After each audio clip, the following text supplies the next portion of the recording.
Hadirun, bahwasanya Ma'had Darul Dakwah juga telah menjuarai lomba dai muda se-Jawa Timur untuk yang ketiga kalinya pada tahun ini. Mohon keberkahan doa dari segenap wali santri dan segenap para hadirin, khususnya para habaib.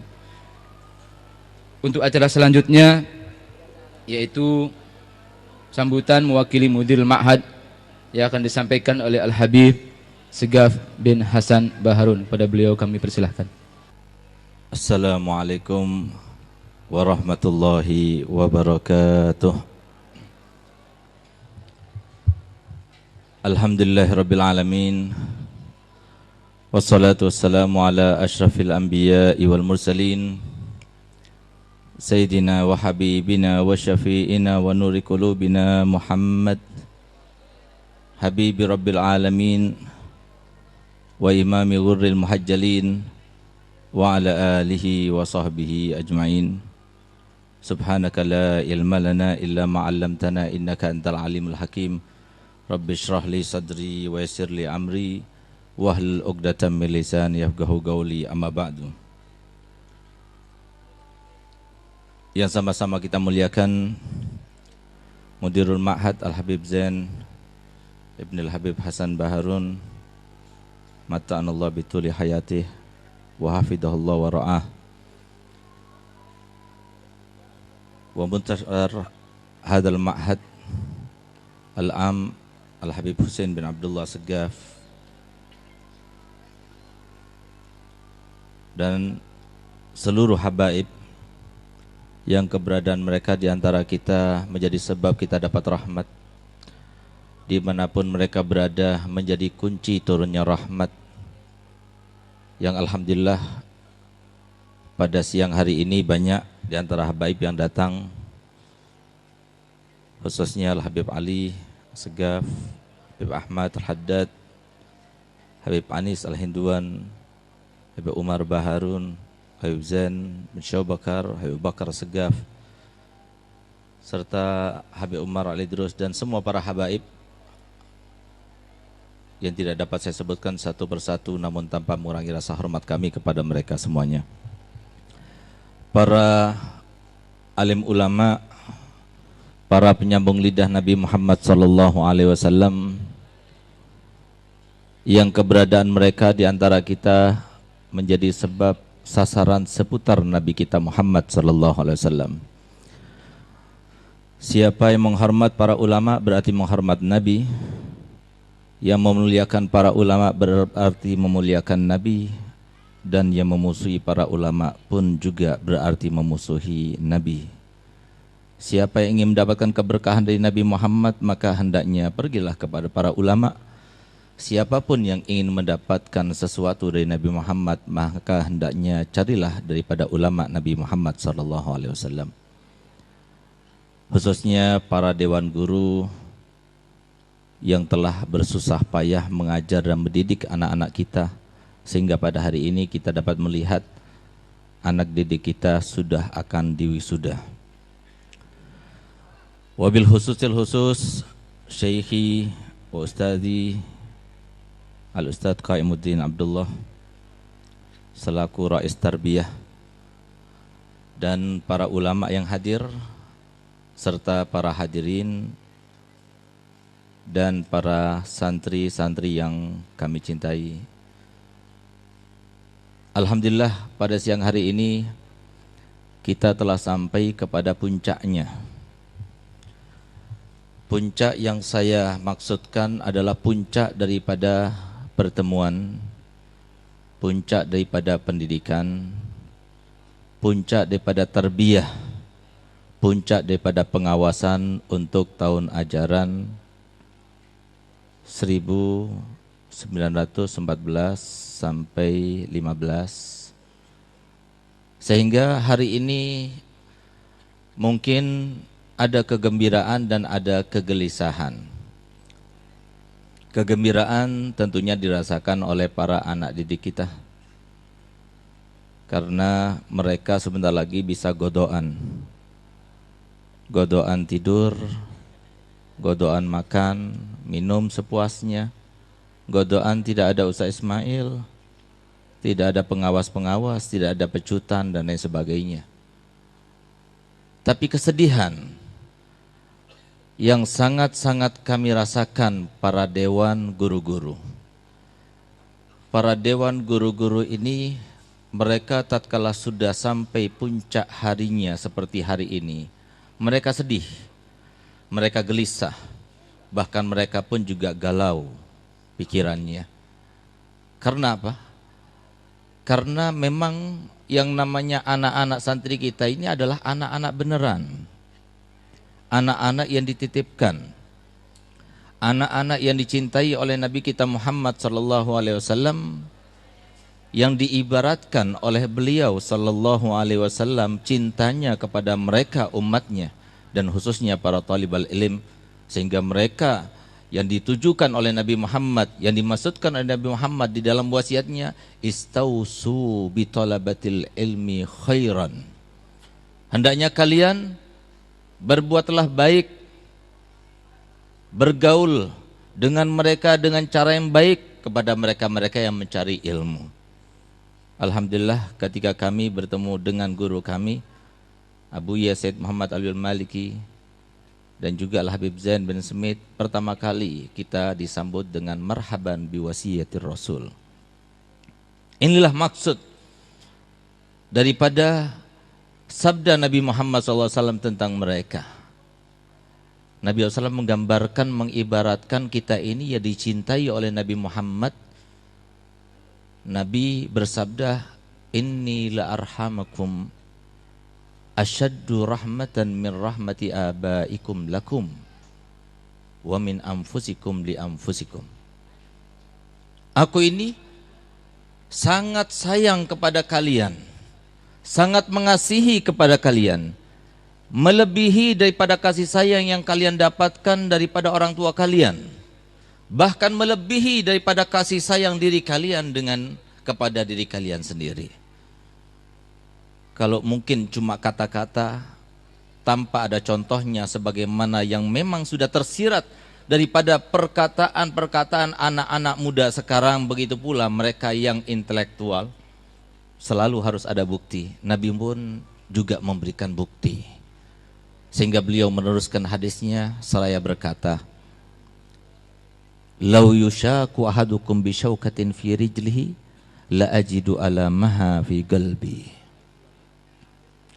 Kalau seumpama salah satu daripada kalian kakinya itu terkena duri, demi Allah beliau bersumpah, aku juga merasakan sakitnya dalam hatiku. Itulah Nabi kita Muhammad SAW. Amanat, anak-anak didik kita amanat. Masalahnya adalah amanat itu terjadinya, disampaikannya bukan pada waktu yang tepat. Kita sekarang berada di zaman yang sudah kita buat penelitian beberapa kali, bahkan berapa banyak kita buat penelitian tentang hal itu. Anak didik kita ini biasanya kalau minta izin pulang ke rumahnya karena suatu keperluan, kita berikan izin 3 hari, balik ke pondok sudah lain akhlaknya, lain perilakunya, lain bahkan wajahnya. 3 hari. Pernah juga kami membuat penelitian di Pondok Putri, kami perintahkan mereka untuk menulis apa yang mereka lakukan dari mulai hari pertama, kedua, ketiga, sampai mereka kembali lagi ke pondok sebagai upaya untuk mempersempit ruang gerak setan mempengaruhi mereka sehingga mereka itu terlepas daripada kita, atau mereka menjadi sebuah upaya dan usaha yang dari nol lagi untuk kita para dewan guru. Subhanallah, kami amati, kami cermati hari pertama bagus. Masih seperti di pesantren, tahajudnya masih, bangun sholat subuh, habis sholat subuh baca wiridnya masih, habis maghrib masih. Pesannya pun yang saya pesankan kepada anak putri, setiap kali mereka pulang, begitu sampai di rumah, awas, pertama kali pesan yang disampaikan kepada tuanya adalah, Ma, Bi, tolong ya, televisi letakkan di atas lemari. Disampaikan, semuanya menyampaikan. Tapi subhanallah, hari kedua sudah kendor. Hari ketiga lebih kendor, hari keempat seperti biasa lagi. Ini yang terjadi. Ini yang terjadi. Kenapa demikian? Karena lingkungan kita ini sudah 85% bukan santri. Artinya apa? Semua lingkungan, semua yang berkaitan dengan media dan akses kita di jalan, teknologi, apapun yang kita hadapi sekarang ini, 85% bukan di bawah pengaruh Nabi kita Muhammad SAW. Saya masih teringat bagaimana dosen kami ketika mengajar kami, pada waktu itu Profesor Bawani beliau mengatakan bahwasanya kaum muslimin di Indonesia ini hanya tinggal 15%. 85% sudah bukan muslim lagi. Ketika beliau ucapkan begitu, di dalam pikiran saya, ini profesor ini termasuk yang nyeleneh kali gitu. Tapi begitu saya amati ucapannya, ternyata beliau katakan begini, maaf, saya katakan demikian karena inilah kenyataannya. Yang ada di Indonesia sekarang muslim itu hanya 15%. Muslim yang dimaksudkan oleh Nabi, mukmin yang dimaksudkan oleh Nabi, muslim yang masih sholat, muslim yang masih zakat, muslim yang masih berakhlak yang baik, muslim yang mengingat Nabi Muhammad, muslim yang masih dibaca Al-Quran, itu hanya tinggal 15%. Sedangkan 85% sudah tidak lagi. Siapa mereka? Mereka itu adalah mereka yang masih eksis di pesantren, maupun alumni pesantren, ataupun mereka yang mengajar di pesantren maupun di madrasah diniyah. Itulah mereka 15%. Inilah tantangan kita. Dan jangan sampai kita katakan mereka musuh kita. Tidak, mereka saudara kita. Nabi SAW bersumpah, wallahi la yu'minu ahadukum hatta yatamanna li akhihi khairan misla ma yatamanna. Di dalam hadis lain Nabi SAW bersabda, la yu'minu ahadukum hatta yuhibba li akhihi ma yuhibbu li nafsih. Demi Allah tidak beriman salah satu daripada kalian sehingga dia berangan-angan berharap untuk saudaranya seperti yang diharapkan untuk dirinya sendiri. Kita ingin selamat, mereka pun juga harus diselamatkan. Dan kita masing-masing mempunyai wasiat daripada Nabi kita Muhammad SAW, mempunyai perintah yang harus kita laksanakan. Walaupun perintah itu tidaklah sulit, mudah sekali untuk dilaksanakan. Dan setiap umatnya baik laki maupun perempuan berkewajiban untuk melaksanakan wasiatnya ini. Karena Nabi SAW tidak mengecualikan dalam wasiatnya. Beliau berkata, beliau meminta, beliau menyarankan kepada kita untuk balighu anni walau ayah. Sampaikan dariku walaupun satu ayat. Sampaikan daripadaku walaupun satu ayat. Ini adalah implementasi daripada rahmatnya Nabi kepada umatnya Nabi Muhammad SAW. Kenapa demikian? Karena begitu sampai salah satu daripada syariat Nabi Muhammad melalui hadisnya, melalui ayat Al-Quran, maka akan masuk ke dalam hati seseorang dan subhanallah akan menjadi sebab terhidayahnya, menjadi sebab berubahnya, menjadi sebab orang itu kemudian akan mengenainya inayah rabbaniyah dengan wasilah Nabi Muhammad SAW. Ilmunya Nabi Muhammad adalah ilmu yang sakti mandraguna. Ilmunya Nabi Muhammad yang diajarkan di dalam pesantren-pesantren, yang diajarkan di dalam madrasah-madrasah diniyah, yang diajarkan di dalam majelis-majelis taklim, itu adalah ilmu yang sakti mandraguna. Yang kesaktiannya itu bisa menjadikan orang yang memeluknya, orang yang tersimpan di dalam hatinya, mulia hidupnya, bahagia hidupnya, aman, sentosa, sejahtera dunia sampai di akhirat nanti. Inilah yang akan terjadi. Dan pasti ini yang akan terjadi. Sebagai bukti, kita lihat elemen-elemen masyarakat kita. Ada elemen masyarakat kita berupa pejabat, ada berupa konglomerat, ada berupa petani, ada berupa pengusaha, dan lain sebagainya, macam-macam. Kemuliaannya juga macam-macam, tapi semuanya itu ada batasan-batasannya. Pejabat mulia, asalkan belum lengser. Kalau sudah lengser tidak mulia lagi. Orang kaya mulia, kalau kekayaannya berguna. Kalau nggak bakhil, kalau bakhil nggak dimuliakan. Selama pun itu kekayaannya masih ada. Kalau sudah bangkrut nggak dimuliakan.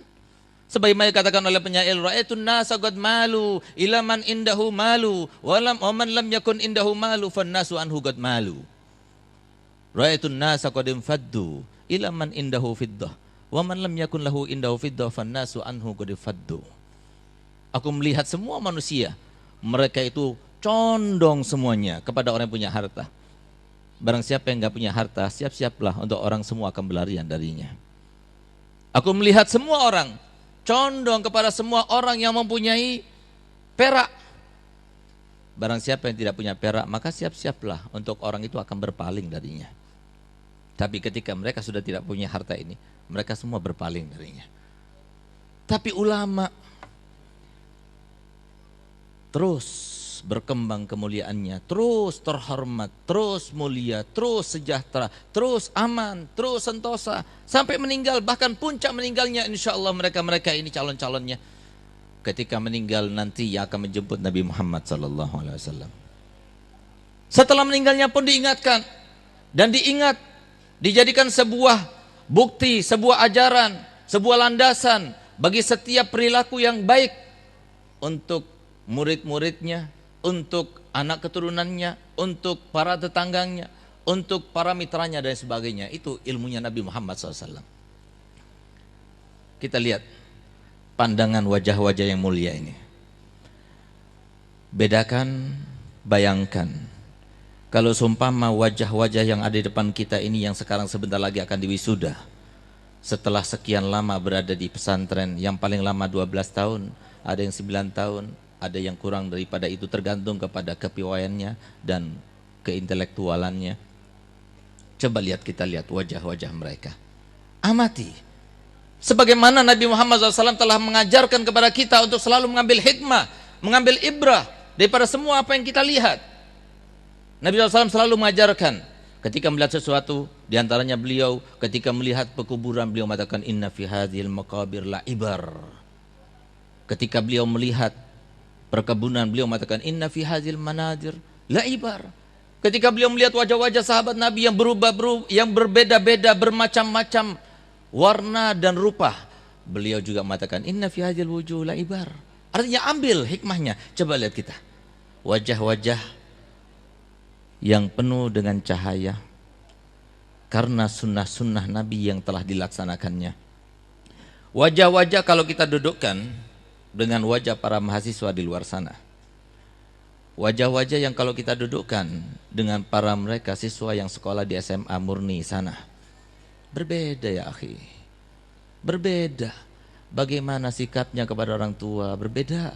Bagaimana sikapnya kepada sesama, berbeda. Bagaimana sikapnya kepada para tetangga, berbeda. Kenapa? Ilmunya Nabi Muhammad dalam hatinya. Sehingga coba kita bayangkan kalau seumpama pejabat-pejabat kita semacam itu, bagaimana kiranya? Kalau seumpama para dokter-dokter kita yang ada di Indonesia ini seperti mereka, bagaimana kiranya? Seumpama kalau orang-orang kaya di Indonesia ini seperti mereka, bagaimana kiranya? Yang terjadi adalah baldatun thayyibatun wa rabbun ghafur. Tapi ternyata yang terjadi adalah hanya 15% yang semacam ini. 85% tidak tersentuh dengan ilmunya Nabi Muhammad SAW. Oleh karenanya saya anjurkan untuk kita melaksanakan perintah Nabi balighu anni walau ayah, hanya dengan mengatakan kalau kamu ingin selamat, anak kamu ingin selamat, anak kamu ingin kamu itu sesuai dengan keinginanmu, masukkan pesantren. Saya katakan demikian bukan promosi untuk pondok Darul Dakwah, tidak. Di sini sudah penuh. Kalau bisa jangan diarahkan ke sini, ke tempat yang lainnya. Di sini sudah penuh. Masalahnya kalau ditambah lagi, kita harus bangun. Yang bantu siapa? Kesian Habib Zain, cari utangan lagi, cari utangan lagi. Sementara terkadang mereka nggak mengerti juga atau pura-pura tidak mengerti. Ini yang terjadi. Himmah, semangat untuk memperhatikan Nabi Muhammad, tidak ada, nonsen. Padahal Nabi SAW mengatakan semua umatnya balighu anni wal ayah. Nggak bisa dengan ucapan, dengan tulisan, nggak bisa dengan tulisan, dengan jabatan, nggak bisa dengan jabatan, dengan pikiran, nggak bisa dengan pikiran, dengan harta. Apa yang bisa kita lakukan untuk Nabi Muhammad? Laksanakan. Pesantren semacam ini bukan pesantren kita. Pesantren semacam ini adalah pesantren yang diwakafkan. Bukan pula punya Habib Hasan Baharun, bukan punya anak-anak Habib Hasan Baharun. Ini adalah pesantren milik Allah dan Nabi-Nya Muhammad sallallahu alaihi wasallam. Kita semuanya ini hanya mengajar, mengabdi kepada siapa? Kepada Allah dan Nabi-Nya Muhammad sallallahu alaihi wasallam. Alhamdulillah kami telah dididik oleh Abuya almarhum Habib Hasan untuk selalu berjuang, dan beliau selalu berkata pada anak-anaknya, tidak ada kata-kata istirahat selama di dunia, tidak ada kata-kata istirahat.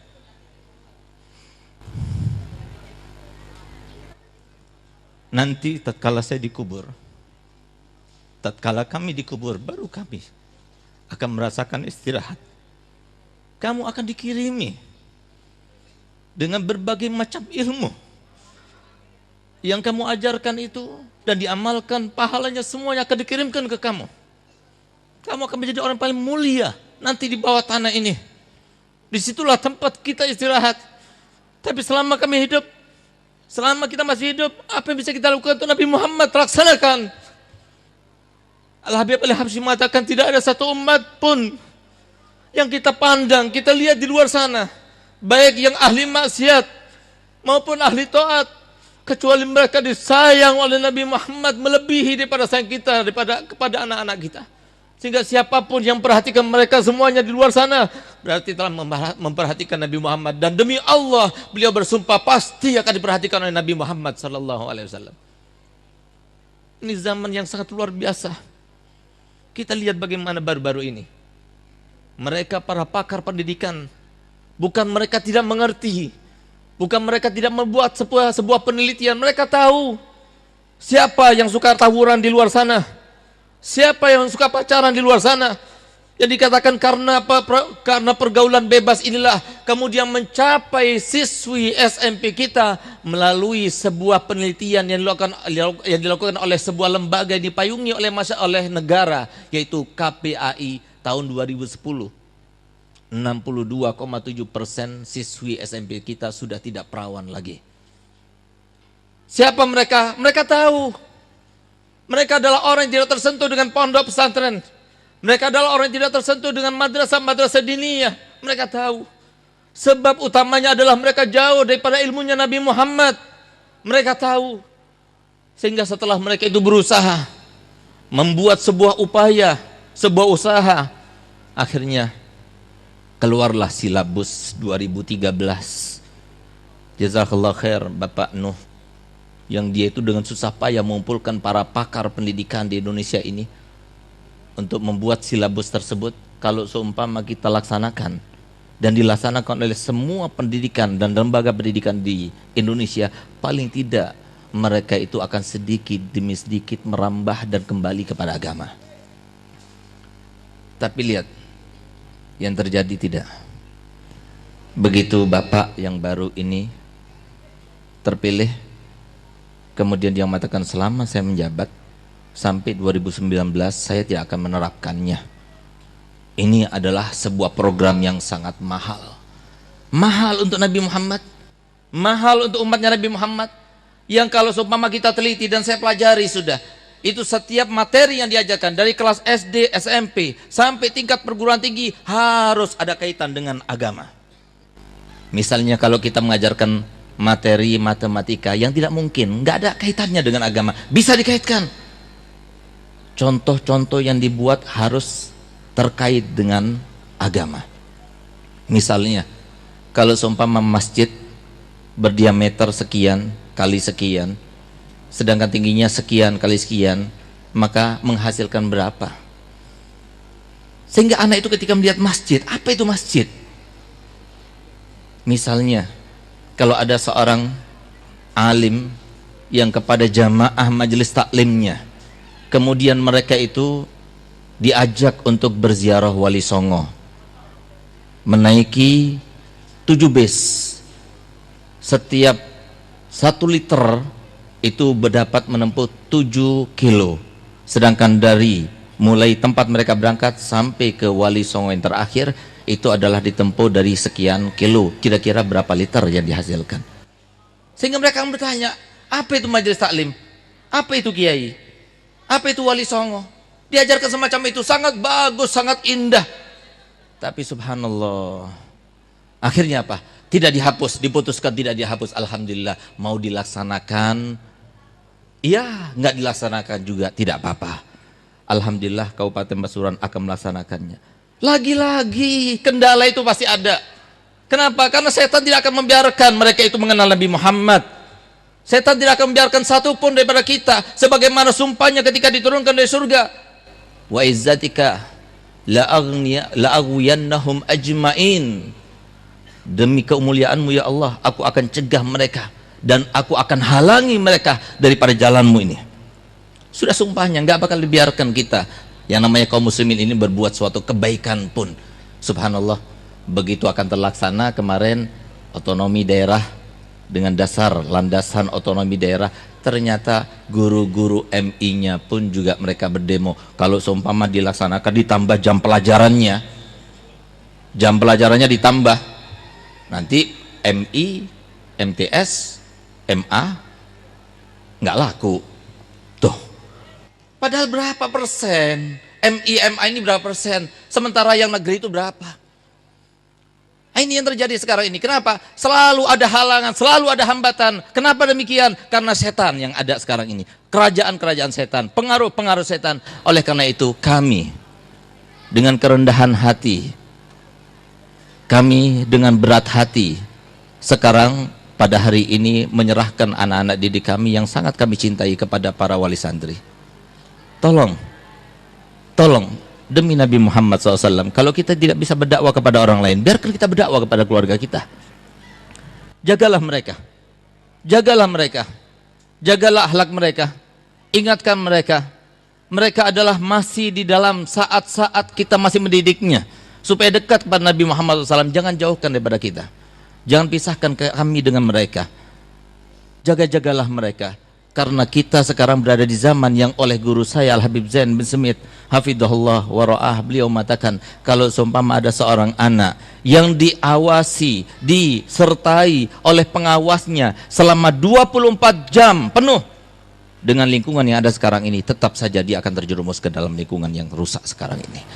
Oleh karena itu saya mohon mewakili Habib Zain menitipkan kembali amanat ini kepada para wali santri, dan tolong nanti ketika